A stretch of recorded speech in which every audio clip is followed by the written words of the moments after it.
Hello friends, welcome to सफलता मंत्र। दोस्तों, यूपी पीजीटी के बारे में आज हम लोग चर्चा करने वाले हैं। कल हमने आपको यूपी टीजीटी के बारे में बताया था। उसका जो सटीक नया सिलेबस था उसके बारे में आप सभी लोगों को इन्फॉर्म कर दिया था। उसकी 12,900 कुछ 913 वैकेंसी आ रही हैं। उसके बारे में पूरी तरीके से पूरी सटीक जानकारी हमने आपको दे दी है। इसके अलावा कई लोगों के कुछ कमेंट्स आए हैं, उसके आंसर आपको नेक्स्ट वीडियो तक दे देंगे, तो आप लोग ऐसे ही जुड़े रहिए। और आज की क्लास में हम लोग चर्चा करेंगे उत्तर प्रदेश पीजीटी वैकेंसी, जो कि आपकी प्रवक्ता पद के लिए वैकेंसी होती है, जो कि आपके लिए 11th और 12th के लिए वैकेंसी होती है। 2595 पदों पर टोटल ये वैकेंसी आ चुकी है और आपके फॉर्म फिल होने भी शुरू हो चुके हैं। और जैसे ही फॉर्म फिल होने शुरू हो जाते हैं, उम्मीद करते हैं जो लोग पढ़ने वाले, पूरे मन से पढ़ने वाले लोग हैं, उन्होंने अपनी तैयारी भी पूर्ण रूप से अच्छे मन से अच्छे ढंग से तैयार कर दी होगी। तो काफ़ी लोगों को सिलेबस को लेकर बहुत ही ज़्यादा परेशानी थी कि सिलेबस क्या रहने वाला है और किस प्रकार से एग्ज़ाम में क्वेश्चंस पूछे जाएंगे। तो दोस्तों, सबसे पहले हम लोग बात करेंगे जो आपका सिलेबस है, जो आपका नया सिलेबस आया है जिसके अकॉर्डिंग आपको तैयारी करनी है। सभी विषयों का सिलेबस आपको देखने को मिलेगा। तो यदि आपके सब्जेक्ट का सिलेबस स्टार्टिंग में नहीं है तो एंड तक जुड़े रहिएगा। एंड तक आपको पूरा सिलेबस दिखा दिया जाएगा। इसकी पीडीएफ आप हमारे टेलीग्राम चैनल से डाउनलोड कर सकते हैं। लिंक नीचे डिस्क्रिप्शन बॉक्स में दिया गया है। सबसे पहले आप लोग देख सकते हैं पदों का विवरण किस हिसाब से है, और आपके सभी जो पद हैं वो दिए गए, 21 सब्जेक्ट दिए गए हैं, और उसमें आपके टोटल मिलाकर के 2281 पद हैं। पदों की बात की जाए तो हिंदी में सबसे ज़्यादा पद हैं, और इसके बाद आप देख सकते हैं इंग्लिश में काफ़ी पद हैं, भूगोल में काफ़ी ज़्यादा पद हैं, और आपको बता दें संस्कृत में भी पदों की संख्या बहुत ही ज़्यादा है। तो यदि आप लोग अच्छे ढंग से तैयारी करते हैं तो निश्चित तौर पर आपको सफलता जरूर मिलेगी। यही हाल बालिका वर्ग में भी है। इसमें भी आप लोग पदों की संख्या देख सकते हैं, 314 पद हैं। टोटल मिलाकर के बात की जाए तो 2595 पद पर ये वैकेंसी आ चुकी है। आपको अब अच्छे मन से अच्छे ढंग से इसके लिए लग जाना है। चलिए, सबसे पहले बात करेंगे हम लोग हिंदी से। तो आपका हिंदी का सिलेबस आपके सामने दिया गया है। हिंदी साहित्य का इतिहास आपको पूरे डीपली तौर पर पढ़ना है। और पहले ही आपको हम बता दे रहे हैं, आप किसी भी एग्ज़ाम के लिए, किसी भी पीजीटी के सब्जेक्ट के लिए यदि तैयारी करते हैं तो 100% मान के चलिए कि आपको मिनिमम तौर पर अपने बीए तक के उस सब्जेक्ट की पूरी सटीक रूप से जानकारी होना, डीपली रूप से जानकारी होना बहुत ही ज़रूरी है। तभी आप इस एग्ज़ाम को और अच्छे ढंग से क्लियर कर पाएंगे, क्योंकि वैकेंसी के अनुसार जो मेन रूप से, मुख्य रूप से अभ्यर्थी हैं वो भी बहुत अधिक हैं। तो आप लोगों को उन्हीं को सोचकर तैयारी करनी है। तो आप लोग देख सकते हैं बहुत ही अच्छे ढंग से आपको ये सभी जो काल हैं वो पढ़ने हैं। इसके बाद गद्य साहित्य का इतिहास आपको डीपली रूप में देखना है। काव्य शास्त्र, इसके बाद आपका ये कुछ पेडागोजी के क्वेश्चन है, भाषा विज्ञान के क्वेश्चन है। इसके बाद आपकी ग्रामर आ जाती है। ग्रामर को भी आपको बहुत अच्छे ढंग से पढ़ना है। हालांकि जो सिलेबस आपका दिया गया था टीजीटी में लगभग लगभग वही सिलेबस है, लेकिन इसमें जो सिलेबस का रूप होता है वो ब्रॉड हो जाता है और अच्छे ढंग से आपको पढ़ना पड़ेगा। बात आती है संस्कृत साहित्य की, तो कुछ क्वेश्चंस आपको संस्कृत साहित्य से भी देखने को मिलने वाले हैं। ये आपके रचनाएं, उनके रचनाकार, ये आपको सामने जो रचनाकार दिए गए, इनको आप लोगों को डीपली पढ़ना। व्याकरण के क्वेश्चंस भी आपको हिंदी में देखने को मिलेंगे। इसीलिए जो आपका हिंदी का पीजीटी का पेपर होता है उसमें संस्कृत सब्जेक्ट भी जरूर दिया रहता है कि आपने बीए में या अन्य कहीं पर संस्कृत सब्जेक्ट पढ़ा हो, तभी आप इसके लिए अप्लाई कर सकते हैं। दूसरा सब्जेक्ट पहुंचते हैं संस्कृत में। संस्कृत में क्या है, साहित्य परिचय, गद्य पद्य और नाटक, इसका पूरा डीपली परिचय। ये आपके सामने जो सर्ग दिए गए, जो आपके सामने ग्रंथ दिए गए हैं, इनका पूरा ज्ञान आपको होना चाहिए। कौन कौन से सर्ग से क्वेश्चन पूछे जा सकते हैं वो भी आपको सामने ही दिया गया है। इसके बाद खंड खा में आ जाते हैं तो संस्कृत वाङ्मय में प्रतिबिंबित भारतीय दर्शन, भारतीय दर्शन यानी कि जो लौकिक साहित्य मुख्य रूप से वो आप लोगों को अच्छे ढंग से आना चाहिए। संस्कृत से संबंधित लौकिक साहित्य हो गया, आपका दर्शन शास्त्र हो गया, ये आप लोगों को बहुत ही अच्छे ढंग से आना चाहिए। तीसरे नंबर पर पहुंचते हैं तो काव्य शास्त्र आ जाता है। काव्य शास्त्र के अंतर्गत जो आपका संस्कृत व्याकरण काव्य से संबंधित है, उससे रिलेटेड क्वेश्चंस बनते हैं। पूरा आपका संस्कृत का जो व्याकरण है उससे रिलेटेड क्वेश्चन बनते हैं। अगला आपका खंड घा है। इसमें आपका भाषा विज्ञान और व्याकरण के क्वेश्चन बनते हैं। भाषा विज्ञान कैसे, जैसे कि आपको हिंदी में भाषा विज्ञान बताया गया था, पेडोगॉजी हो गया, अन्य कुछ इसके अलग चैप्टर्स होते हैं वो हो गए। इसके बाद आपका व्याकरण के क्वेश्चन, यानी कि आपके जो संस्कृत में प्रत्यय हैं, जो उपसर्ग हैं, जो आपके संधि समास हैं, ये सब कुछ आपको पढ़ने पड़ेंगे। अगला आपका रचना और परिभाषित पद रचनाएं अच्छे से देखनी होगी, बहुत ही अच्छे ढंग से। लगभग मान के चलिए 20-30 क्वेश्चंस आपके सिर्फ और सिर्फ रचनाओं से ही पूछे जाएंगे। अगला क्वेश्चन, उर्दू का पाठ्यक्रम आपके सामने है। हिंदी आपको टीजीटी में भी बता दिया था, इसका स्क्रीनशॉट ले लीजिए। जो उर्दू सब्जेक्ट से बिलोंग करते हैं यहाँ से देख सकते हैं। आगे बढ़ते हैं इंग्लिश की ओर। तो इंग्लिश में आपको बताया था लिटरेचर और आपका ग्रामर, दो पोर्शन होंगे, एक अनसीन पैसेज आएगा, एक या ज़्यादा भी आ सकते हैं। इसके बाद ग्रामर के ये आपके इतने चैप्टर्स आएंगे। फिर पहुंचते हैं लिटरेचर की ओर। लिटरेचर आपको बहुत ही अच्छे ढंग से देखना पड़ेगा। ये आपके सामने ऑर्थर दिए गए हैं, इनके वर्क आपको, इनकी बुक्स और इनके जो चैप्टर्स हैं वो आपको पढ़ने।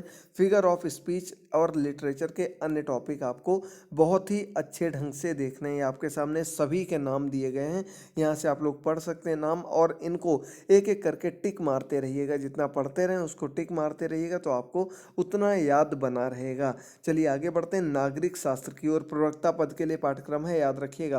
तो नागरिक शास्त्र में आपका राजनीति सिद्धांत हो गया। नागरिक शास्त्र बहुत बड़ा टॉपिक है। संविधान, संविधान से संबंधित जो आपके प्राचीन काल से लेकर के आधुनिक काल तक जो कुछ भी राजनीति से संबंधित हुआ है वो सब कुछ नागरिक शास्त्र के अंतर्गत आ जाता है। इतना आपको मान कर ही तैयारी करनी है और इससे अच्छे ढंग से ही तैयारी करनी है।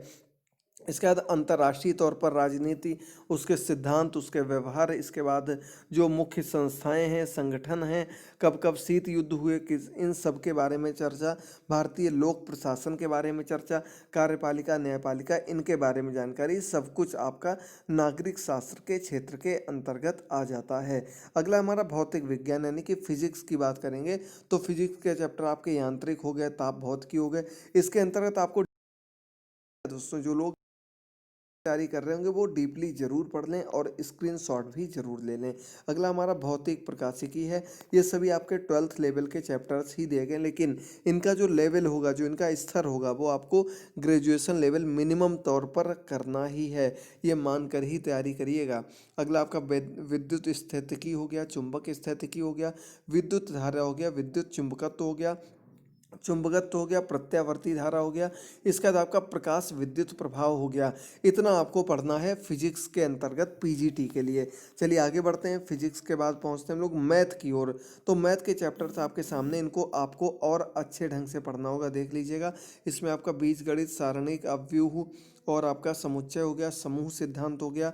आगे बढ़ेंगे तो रैखिक गणित हो गया, रैखिक रूपांतरण हो गया, निर्देशांक ज्यामिति हो गई, त्रिकोणमिति हो गई, कलन हो गया, अवकलन हो गया, समाकलन हो गया, अवकलन समीकरण हो गए, सदिश विश्लेषण हो गया, स्थित विज्ञान और गति विज्ञान, यानी कि जो भी स्टैटिक्स, डायनामिक्स, कैलकुलस, ट्रिग्नोमेट्री, ये सब कुछ आपको मैथ के अंतर्गत पढ़ना ही है। कोई भी टॉपिक ऐसा नहीं है जिसे आप लोग छोड़ सकते हैं, क्योंकि सभी चैप्टर से, सभी टॉपिक से क्वेश्चंस जरूर बनते हैं। चलिए आगे बढ़ते हैं इतिहास की ओर। तो भूगोल हो गया, पहुंचते हैं इतिहास में। तो पूरा ऐतिहासिक संस्कृतियां हो गई, मौर्य साम्राज्य हो गया, तुर्क आक्रमण हो गए। इसके बाद आधुनिक कालीन भारतीय इतिहास हो गया।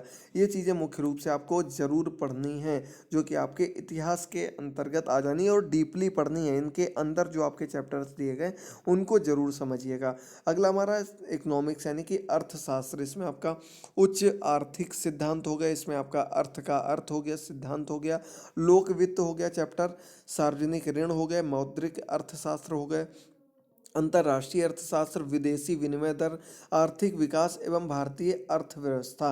ये आपके अर्थशास्त्र के अंतर्गत आने वाले सभी टॉपिक, सभी चैप्टर्स हैं। दोस्तों जो लोग टीजीटी की तैयारी कर रहे हैं वो लोग हमारी कल की क्लास को जरूर देख लें। इसके पहले हमने परसों एक क्लास दी थी जिसमें आपके टीजीटी पीजीटी से संबंधित जितने भी डाउट्स हो सकते हैं, जितने फॉर्म भरने से रिलेटेड जितनी भी प्रॉब्लम्स हो सकती हैं, उनको सबको हमने उसमें कवर कर लिया था। बाकी आपके अगर पीजीटी से रिलेटेड कोई भी डाउट बचते हैं हैं तो यहाँ नीचे कमेंट करिएगा।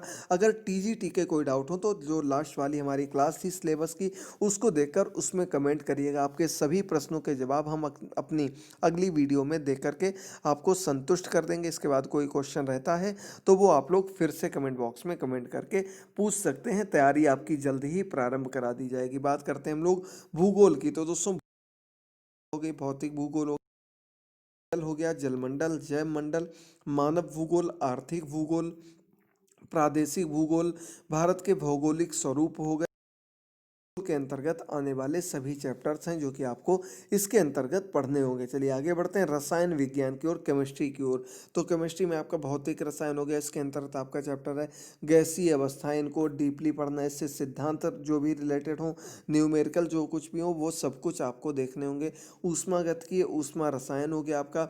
आगे बढ़ते हैं तो आणविक ऊष्मा गतिकी हो गया, अंतर सतह रसायन हो गया आपका, विलयन हो गया और रासायनिक साम्य हो गया, वैद्युत रसायन हो गया, अकार्बनिक रसायन हो गया जिसमें आपका परमाणु संरचना वगैरह हो गया, एस ब्लॉक के तत्व हो गए, डी ब्लॉक के तत्व हो गए, यानी कि एस पी डी एफ जो आपकी कह सकते हैं हम लोग आवर्त सारणी के अंतर्गत जो भी तत्व आते हैं वो आप लोगों को पढ़ने हैं। इसके बाद आपके समन्वय यौगिकों का रसायन पढ़ना है। ये आपके केमिस्ट्री के सभी टॉपिक हैं। कार्बनिक रसायन हो गए आपके, ये आपको पढ़ना है अच्छे से। अन्य जो कुछ भी इसके रिलेटेड आपके 12th लेवल तक के चैप्टर्स हैं उनको आपको ज़रूर अच्छे से पढ़ लेना है, जितने डीपली पढ़ पाएँ। देखिए यदि सिर्फ आप प्रैक्टिस सेट, पुराने क्वेश्चन पेपर या इंपॉर्टेंट क्वेश्चंस की ओर बढ़ेंगे तो निश्चित मानिए इसमें आपका यहाँ पर कुछ भी नहीं होना। इसी वजह से आपको अभी क्लासेस नहीं ला पा रहे हैं, क्योंकि इतनी हाई लेवल की तैयारी हम अपने एक साथ अकेले नहीं करा सकते हैं। इसी वजह से क्लासेस लाने में थोड़ी सी प्रॉब्लम हो रही है। और आपको जितना डीपली, जितना अच्छे से पढ़ सकते हैं वो ज़रूर करिएगा, क्योंकि वही आपको आगे सक्सेस देगा। कोचिंग क्लासेस, यूट्यूब क्लासेस आपको कोई मदद नहीं करेंगी यदि आप स्वयं से पढ़ना प्रारंभ नहीं करेंगे। कला के अंतर्गत आपके वही जो आपको टीजीटी में पढ़ाया गया था वही पढ़ना है, बस आपको डीपली पढ़ना है। ये आपके सभी एक एक करके टॉपिक क्लियर हो गए। समाज शास्त्र की ओर हम लोग पढ़ते हैं तो इसमें आपका समाज शास्त्र में भी देख सकते हैं आपके सामने दिया गया क्या उसका अर्थ होता है, उससे रिलेटेड कौन कौन मनोवैज्ञानिक थे, कौन कौन विचारक थे, कौन कौन उनके क्या क्या सिद्धांत हैं, उन्होंने क्या क्या सुधार किए, उनकी सामाजिक संस्थाएं क्या क्या हैं, किस क्षेत्र में उन्होंने क्या क्या कार्य किया है। भारतीय नगरीय व्यवस्था हो गई आपकी, कृषि सुधार हो गए, अन्य जितनी भी चीज़ें आती हैं। सोशियोलॉजी का मतलब होता है कि आप समाज से किस रूप से जुड़े हैं, से टॉपिक ही है तो आपको उससे रिलेटेड पूरी डीपली नॉलेज होना बहुत ही ज़रूरी है। आगे बढ़ते हैं कृषि में। तो कृषि में भी ज़्यादा जानकारी नहीं है, आपके सामने पूरा सिलेबस दिया गया है। तुरंत आप लोग स्क्रीनशॉट लेते रहिए, तुरंत आप लोग इसके अनुसार अपनी पूरी तैयारी करते रहिए कृषि विज्ञान से रिलेटेड। चलिए आगे बढ़ते हैं शिक्षा शास्त्र, एजुकेशन से रिलेटेड आपका जो पूरा टॉपिक है वो आपके सामने बहुत अच्छा टॉपिक है। जो लोग पेडोलॉजी वगैरह पढ़ते हैं उनके लिए इसमें थोड़ी मदद मिल सकती है, क्योंकि थोड़ा क्षेत्र इससे मिलता जुलता होता है। बाकी सुपर टेट में जीवन कौशल, शिक्षण कौशल जैसा है, उसी प्रकार का ये आपका टॉपिक है, उसी के अनुसार आपको पढ़ना। देखिए शिक्षा मनोविज्ञान, शिक्षा का दर्शन, समाजशास्त्र, शैक्षिक मापन, मूल्यांकन और सांख्यिकी हो गया आपका। इनके अंतर्गत बहुत अच्छे ढंग से पढ़ना है, निश्चित तौर पर शिक्षा शास्त्र में आपको मदद मिलेगी। चलिए आगे बढ़ते हैं मनोविज्ञान। ये देखिए साइकोलॉजी एक अलग चैप्टर है, अलग एक सब्जेक्ट है, और ये भी आप लोग पूरा सिलेबस देख लीजिएगा। जो भी आपके मन में डाउट हो वो आप लोग पूछ लीजिएगा। आपका लगभग पूरा सिलेबस कंप्लीट हो गया जी से रिलेटेड है, वो देख सकते हैं। आर का डेटा हो गया, कार डेटा हो गया आपका।